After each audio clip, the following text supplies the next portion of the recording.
अच्छा, अभी हम एक very famous public key crypto algorithm है RSA के नाम से। अभी हम इसको स्टडी करते हैं और इसको देखते हैं कि ये कैसे काम करता है।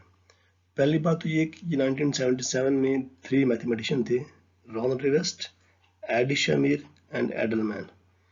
इन तीनों ने मिलकर ये जो एल्गोरिदम है ये डिजाइन किया था, इसलिए इनकी जो नाम है RSA, R for Rivest, S for Shamir and A for Adleman. इनके जो नाम की इनिशियल्स हैं, इनके नाम पे एल्गोरिदम का नाम रखा गया है। अब this is most widely used public key crypto system. Yes, it's true. सबसे ज्यादा दुनिया में जो public key crypto algorithm use होते हैं उनमें ये टॉप पे है। और ये वर्क करता है on very large integers, very big integers. कितने बड़े बड़े इंटीजर्स है? आप ये कह लें कि ऐसे इंटीजर्स जिनका जो साइज है 2048 बिट्स हो। 2048 बिट के अंदर ऑलमोस्ट 600 से ज्यादा डेसिमल डिजिट्स होते हैं। मतलब ये कि आपका जिस तरह ना लेट्स से जो 15 है, 15 के अंदर जस्ट 2 डेसिमल डिजिट है, 1 है 5 है। लेट्स से आपका जो 1000 है, इसमें आपके 3 डेसिमल डिजिट्स हैं, 0 0 0 एंड 1। अब इसी तरह आपका एक ऐसा डिजिट है जिसके अंदर 600 डिजिट्स हों, वो आपका होगा 2048 बिट नंबर। तो आप ये देख लें कि RSA एल्गोरिथम के अंदर इतने बड़े बड़े नंबर्स यूज होते हैं। अब जो सिक्योरिटी है RSA एल्गोरिथम की, वो है कि इतने बड़े जो नंबर हैं, लेट्स 600 डिजिट नंबर, जो बड़ा नंबर है उसको फैक्टराइज करना, उसके फैक्टर्स बनाना कंप्यूटेशनली पॉसिबल नहीं है। हमें पता है कि इसके हम फैक्टर करने हैं, लेकिन फैक्टर उसके कैसे करने हैं ये हमें नहीं पता। फॉर एग्जांपल लेट्स से हमें पता है कि जो 21 है, इसके फैक्टर्स हैं 3 और मल्टीप्लाई बाई 7। ठीक है, अब ये बहुत छोटा है 21, तो ये हम जुबानी भी कर सकते हैं। इस तरह लेट्स से 121 है, इसके फैक्टर हम क्या सकते हैं, 11 ज़रब 11। अब ये चूंकि हमें जुबानी याद है, इसलिए हम इनको जुबानी भी कर सकते हैं। लेकिन जस्ट इमेजिन, अब ये 2 डिजिट नंबर है और ये 3 डिजिट नंबर है, इनको हम फैक्टर कर सकते हैं। लेकिन अगर अगर आपके पास 600 डिजिट बड़ा नंबर हो तो उसके जो फैक्टर्स करना मुमकिन नहीं होगा, कंप्यूटेशनली मुमकिन नहीं होगा। तो इसलिए जो RSA एल्गोरिथम की जो स्ट्रेंथ है, जो सिक्योरिटी है, वो असल में उस जो 600 डिजिट बड़ा नंबर है ना, वो उसके अंदर है कि हम उसके फैक्टर्स नहीं कर सकते। अगर आप कोई ऐसा एल्गोरिथम फाइंड कर लें कि जिसकी मदद से आप रियल टाइम के अंदर 600 डिजिट बड़े नंबर के फैक्टर्स कर सकें, तो फिर जो RSA की सिक्योरिटी है वो तो ब्रेक हो जाएगी, आप उसको ब्रेक कर सकते हैं। अभी हमारा से एल्गोरिथम जो है इसको हम स्टडी करते हैं कि ये काम कैसे करता है। सबसे पहले तो जो RSA एल्गोरिथम है उसमें हम देखते हैं कि उसके अंदर जो आप पब्लिक और प्राइवेट कीज हैं वो कैसे जनरेट करते हैं। पब्लिक प्राइवेट की डेफिनेटली जब आपने एनक्रिप्शन या फिर डिक्रिप्शन करनी है तो वो आपने कीज की मदद से करनी है ना। अब उससे एनक्रिप्शन या डिक्रिप्शन परफॉर्म करने से पहले आपने वो जो कीज है वो कैलकुलेट कैसे करनी है, वो भी हम देखते हैं। सबसे पहले अब अच्छा, ये बिल्कुल वही एल्गोरिथम है जो वो उन 3 मैथमेटिशियन ने 70s के अंदर डिवाइस किया था। ये बिल्कुल वही एल्गोरिथम है। सबसे पहले तो we will take 2 large prime numbers P and Q at random, very large prime numbers. आप ये कह लें कि let's say 300 digit big prime numbers, इतने बड़े बड़े प्राइम नंबर्स। अब प्राइम नंबर्स कौन से होते हैं? प्राइम नंबर्स वो होते हैं जो कि अपने आप के अलावा और 1 के अलावा और किसी पे डिवाइड नहीं होते। फॉर एग्जांपल, जो सबसे छोटा प्राइम नंबर है वो है 2, और 2 वाहद ऐसा प्राइम नंबर है जो कि इवन भी है, और कोई ऐसा इवन नंबर आपको नहीं मिलेगा जो प्राइम भी हो। खैर, 2 के बाद 3 प्राइम नंबर है। 4 प्राइम नंबर नहीं है, क्योंकि 4 पे भी डिवाइड होता है, 1 पे भी डिवाइड होता है, लेकिन 4 2 पे भी डिवाइड होता है। अब 5 प्राइम नंबर है, यस। 6 प्राइम नहीं है, क्योंकि जो 6 है 6 पे भी डिवाइड होगा, 1 पे भी और 2 पे भी, 3 पे भी। इस तरह 7 प्राइम है, 7 के बाद 9 प्राइम नहीं है। अच्छा, पहली बात ये है कि आपके 2 के अलावा जितने भी आपके है ना इवन नंबर्स हैं, उनको आप सिंपली एक्सक्लूड कर दें प्राइम नंबर्स की फहरिस्त से, क्योंकि वो डेफिनेटली जितने भी प्राइम नंबर्स हैं, जितने भी इवन नंबर्स हैं, वो सारे के सारे 2 से डिवाइड होंगे, तो इसलिए वो प्राइम नंबर नहीं हो सकते। हाँ, जो आपके प्राइम नंबर्स हैं, जो ऑड नंबर्स हैं, उनमें से आपके प्राइम नंबर्स होंगे। तो आगे आगे आगे हम देखें तो जो 9 है, अब 9 जो है वो ऑड है, प्राइम नहीं है। क्यों? क्योंकि 9 इज डिविजिबल बाय 3। अब 11 प्राइम नंबर है। 11 के बाद जो प्राइम नंबर 13 है, फिर 17 है, फिर 19 है, फिर 23, फिर 29, फिर 31, ऐसे 37, ऐसे चलते जाए, तो आपके प्राइम, ये सारे आपके प्राइम नंबर्स हैं।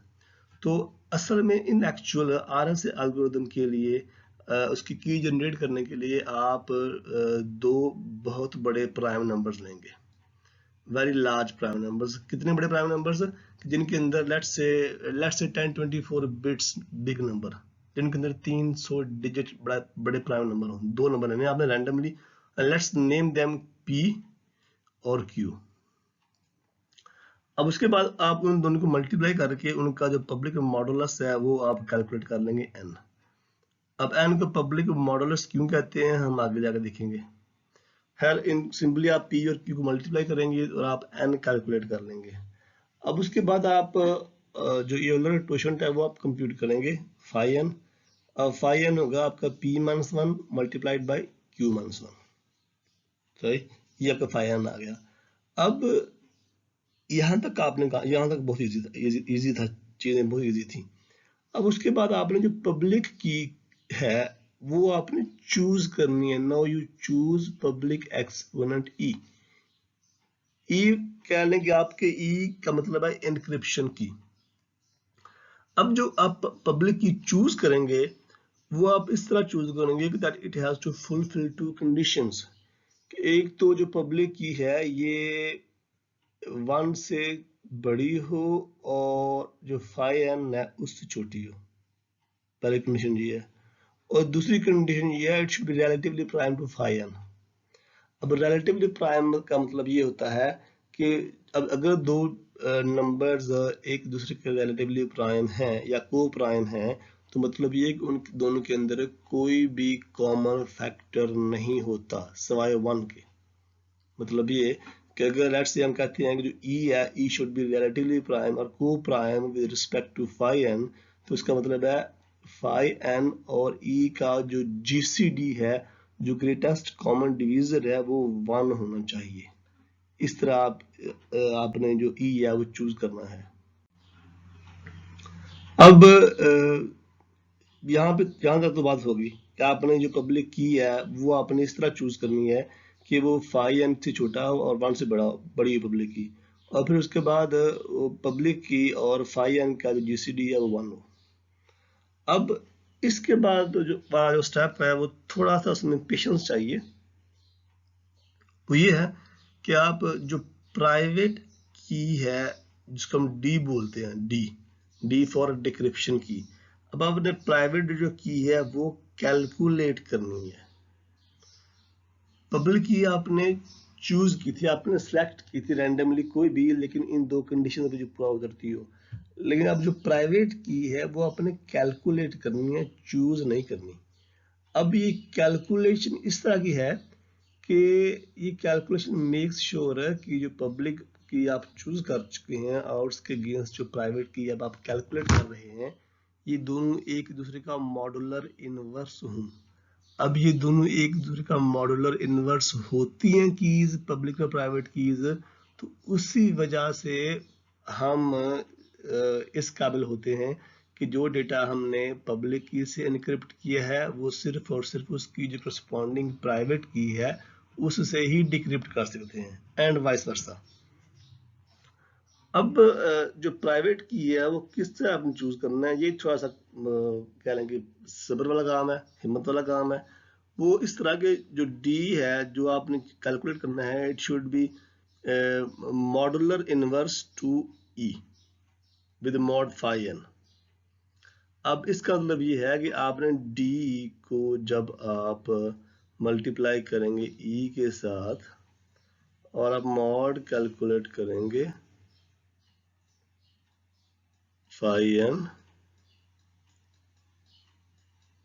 तो you should get answer 1। dt की ऐसी वैल्यू जब आप उसको इस इक्वेशन में पुट करें तो यू गेट आंसर 1। वो जो d है वो आपकी प्राइवेट की होगी, आई मीन प्राइवेट एक्सपोनेंट होगा। अब आपकी जो पब्लिक की है, इनफैक्ट जब आपके पास e आ गया, d आ गया, n है आपके पास, तो अब जो पब्लिक की आपकी है वो आपकी होगी n और e दोनों मिलके आपकी पब्लिक की बनाते हैं। जो प्राइवेट की है वो n और d दोनों मिलके पब्लिक की बनाते हैं। अब एक बात आप ध्यान में रखेंगे, जो फाई n है, पहली बात ये कि फाई n जब आपने एक बार यूज किया उसके बाद आप उसको डिस्कार्ड कर देंगे, आप उसको सेव नहीं लिखेंगे जब आपने प्राइवेट की कैलकुलेट कर ली। और दूसरी बात ये है कि अब ये जो n है ना, n, ये जो n है, अब आपको पता है जो n है ये p और q दोनों का मल्टीप्लीकेशन है। ये देख रहे हैं आप यहाँ पे इधर। Let me just erase all these things, फिर कुछ इजी हो जाएगा।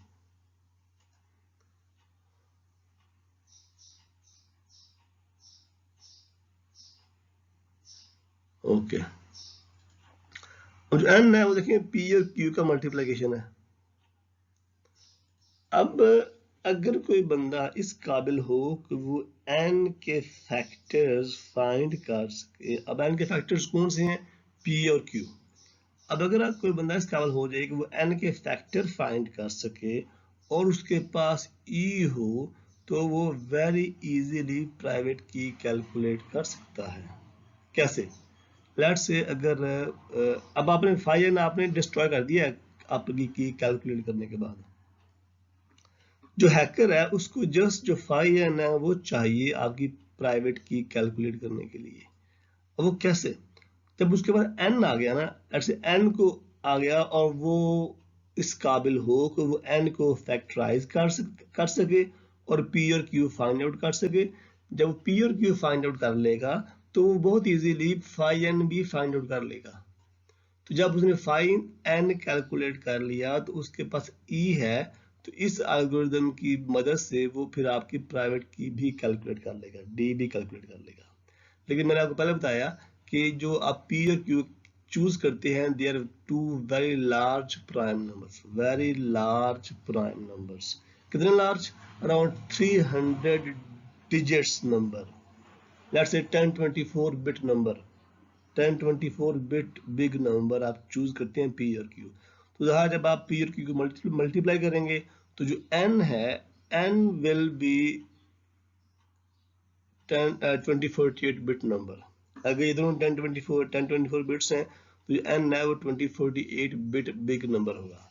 अब 2048 बिट बिग नंबर को, या ऐसा नंबर जिसके अंदर 600 डिजिट हैं, अब उसको उसके फैक्टर्स कैलकुलेट करना computationally it's not easy and it's not feasible to be honest, क्योंकि हमें पता है कि एल्गोरिथम्स हैं इसके जो फैक्टर्स कैलकुलेट कर सकते हैं, लेकिन वो जो एल्गोरिथम्स हैं वो इतने एफिशिएंट नहीं है कि रियल टाइम के अंदर हमें जो वो n के फैक्टर्स p और q वो फाइंड आउट कर सके। तो इसलिए जो इसकी सिक्योरिटी है RS एल्गोरिथम की, वो इसके ऊपर ही है कि आपका जो n है उसके आप फैक्टर ना कर सकें।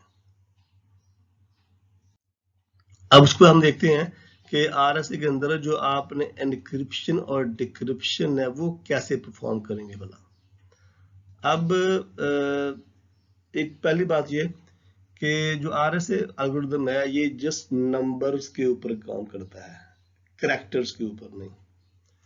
तो इसलिए जब भी आपका जो टेक्स्ट है या लेट्स से कोई और फॉर्मेट की फाइल है, आपने अगर उसको RSA से एनक्रिप्ट करना होगा तो first you will have to convert it into numbers. उसके लिए आपके वो जो ASCII कोड्स हैं और UTF कोड्स हैं वो आप यूज कर सकते हैं। तो वंस आपने उनको नंबर के अंदर कन्वर्ट कर लिया तो नंबर्स को आप इजीली RS एल्गोरिथम से एनक्रिप्ट कर सकते हैं। अब उसके बाद आपके पास नंबर था n, जो आपकी जो पब्लिक की है उसमें e और n था, और आपकी जो प्राइवेट की थी उसके अंदर d और n था। ठीक है, अब ये जो n है ना, n ऐसा नंबर जो कि n से छोटा हो, आप सिर्फ उसको एनक्रिप्ट कर सकते हैं। अगर कोई नंबर n से बड़ा हुआ तो you will not be able to encrypt that number with the help of this RSA algorithm. सही, तो इसलिए यहाँ पे लिखा हुआ है कि जो प्लेन टेक्स्ट, जो p we call plain text should be less than n। अब n वो वाला नंबर है जो आपकी उस की के अंदर है। आपकी लेट्स से की है उसमें n 1024 बिट है, तो इसका मतलब है आपका जो प्लेन टेक्स्ट है वो 1024 बिट से बड़ा ना हो। या फिर लेट्स से अगर आपका जो n है वो 2048 बिट है, तो इसका मतलब आपका जो p है, जो प्लेन टेक्स्ट है वो 2048 बिट से बड़ा नंबर ना हो। अब एनक्रिप्शन परफॉर्म करने के लिए और डिक्रिप्शन परफॉर्म करने के लिए क्या करते हैं। अब एनक्रिप्शन अगर आप कॉन्फिडेंशियलिटी चाहते हैं तो एनक्रिप्शन वो बंदा परफॉर्म करेगा जिसके पास आपकी पब्लिक की है, जिसके पास आपकी एनक्रिप्टिंग की है। अब वो कैसे करेगा एनक्रिप्शन। अब उसके पास प्लेन टेक्स्ट है, उसके पास आपकी पब्लिक की है। सिंपली क्या करेगा, वो जो प्लेन टेक्स्ट है, plain text power E P, अब ये तक ये दोनों नंबर्स हैं, ये एन भी नंबर है, ठीक है। तो ये आप मैथमेटिकल फंक्शन परफॉर्म कर रहे हैं, पी पावर ई। अब उसका पावर कैलकुलेट करेंगे मॉड एन। अब चेक करें, मोस्ट प्रोबेबली हो सकता है कि आपका जो p है, लेट्स से ये 1024 बिट 300 400 500 डिजिट बड़ा नंबर हो। अब उसकी अगर जो आप पावर लेंगे e, अब लेट्स से अगर आपका e भी आपका 300-400 डिजिट बड़ा नंबर है, तो इसका मतलब है इतना बड़ा नंबर है कि जिसके अंदर 300-400 डिजिट है, आप उसकी पावर ले रहे हैं इतना बड़ा नंबर है कि जिसके अंदर फर्दर 300-400 डिजिट हैं। तो अभी आप यहाँ पे चेक करें कि कंप्यूटेशनली ये कितना हैवी होगा आपके कंप्यूटर, आपके प्रोसेसिंग पावर के ऊपर।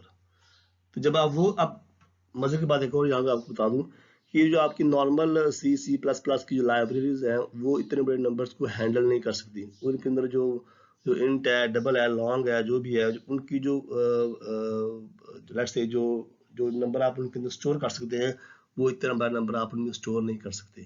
तो असल में इस ये इतने बड़े नंबर्स हैं, या फिर लेट्स से जो सिक्योरिटी प्रोग्रामिंग के लिए जो लाइब्रेरीज हैं वो स्पेशली डिजाइन की गई लाइब्रेरीज हैं जी। और उन लाइब्रेरीज के अंदर इस तरह के होते हैं, इस तरह के डेटा टाइप्स होती हैं कि जिनकी मदद से आप इतने बड़े नंबर्स को हैंडल कर पाए।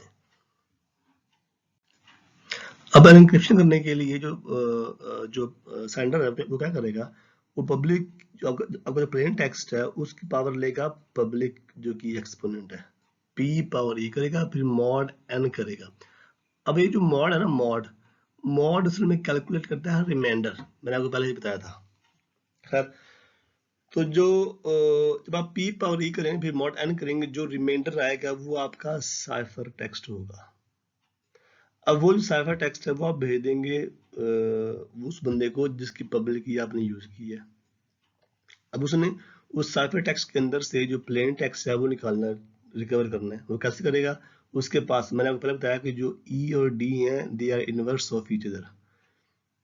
अब जो रिसीवर है वो क्या करेगा, वो उस साइफर टेक्स्ट की पावर लेगा डी, डिक्रिप्शन की, प्राइवेट की उसकी, वो डी सी पावर डी लेके मॉड एन करेगा, उसके बाद दोबारा से जो प्लेन टेक्स्ट पी था जो आपने यहाँ पे दिया था वो दोबारा से आ जाएगा, ठीक है। अब the rules of E and D R interchangeable. दोनों जो आप जो मतलब पहले बताया था कि जो आपका ई और डी हैं ये दोनों आपके एक दूसरे के इनवर्स हैं, तो आप जो काम ई से करेंगे उसको रिवर्स करने के लिए आप डी से करेंगे, जो आप एनक्रिप्शन डी से करेंगे उसको आप करने के लिए, उसको आप रिवर्स करने के लिए ई से करेंगे। तो खैर दे आर इंटरचेंजेबल। आप यहाँ से देख लें इसी इक्वेशन के अंदर से, अगर आपके पास एक प्लेन टेक्स्ट एक्स है, आप उसकी पावर डी लेते हैं और साथ फिर आप उसको ई से मल्टीप्लाई करते हैं, देन मॉड एन लेते हैं, तो आपका ये इक्वेशन है ये एक्स पावर ई डी की इक्वल है। चाहे आप डी बार रख लें या ई बार रख लें, जो मर्जी आप बार रख लें, लेकिन ये जो दोनों फंक्शन है ये आपकी एक सेम इनपुट परफॉर्म कर आपकी जो देंगे, that will be I think 1, I don't know, maybe I think 1, yes. अभी हम एक RS एग्जांपल देखते हैं। सबसे पहले हम दो प्राइम नंबर्स हैं। अब इन एक्चुअल आप जो प्राइम नंबर्स चूज करेंगे वो होंगे बहुत बड़े नंबर, 10, 24 बिग नंबर्स, राइट। लेकिन अभी जो यहाँ पे हम दो प्राइम नंबर्स चूज कर रहे हैं वो बहुत शॉर्ट हैं, ताकि आप खुद से कैलकुलेशन कर सकें। तो जो P है वो 11 चूज करते हैं हम, और जो Q है वो 19 चूज करेंगे हम, ठीक है। अब उसके बाद हम जो N कैलकुलेट करेंगे, N है 209, 209 मतलब एक 11 मल्टीप्लाइड बाई 19, ये है 209। अब उसका 5n था, 5n आपको याद होगा कि ये था P minus 1, 11 minus 1 multiplied by 19 minus 1,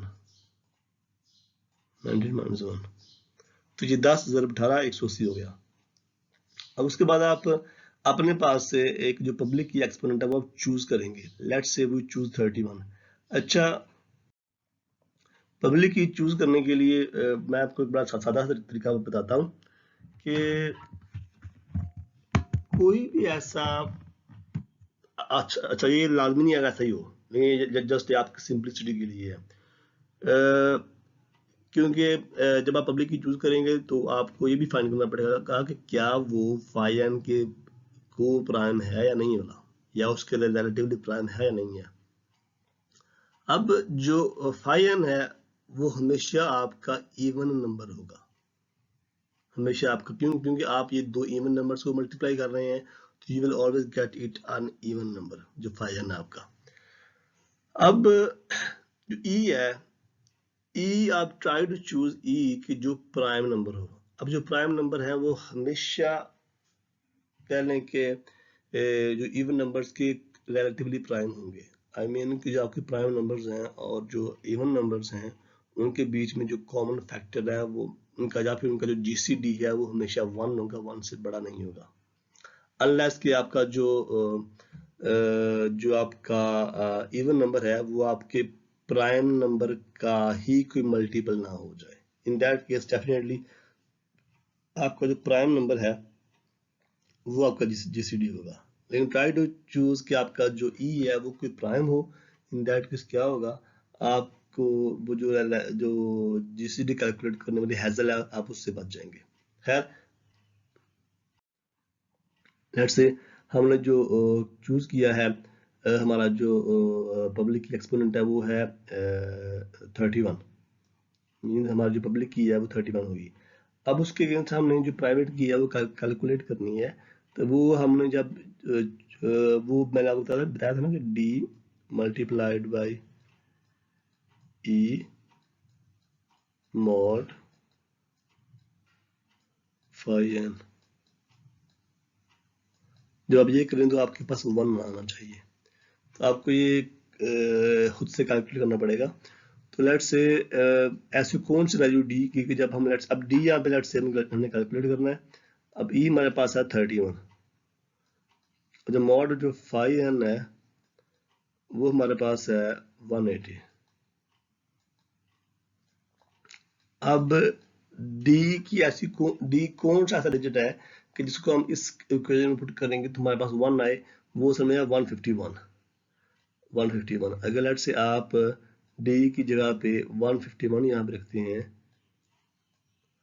और फिर आप इसको कैलकुलेट करते हैं 151 मल्टीप्लाई बाई 31 मॉड 180, तो यू विल गेट 1।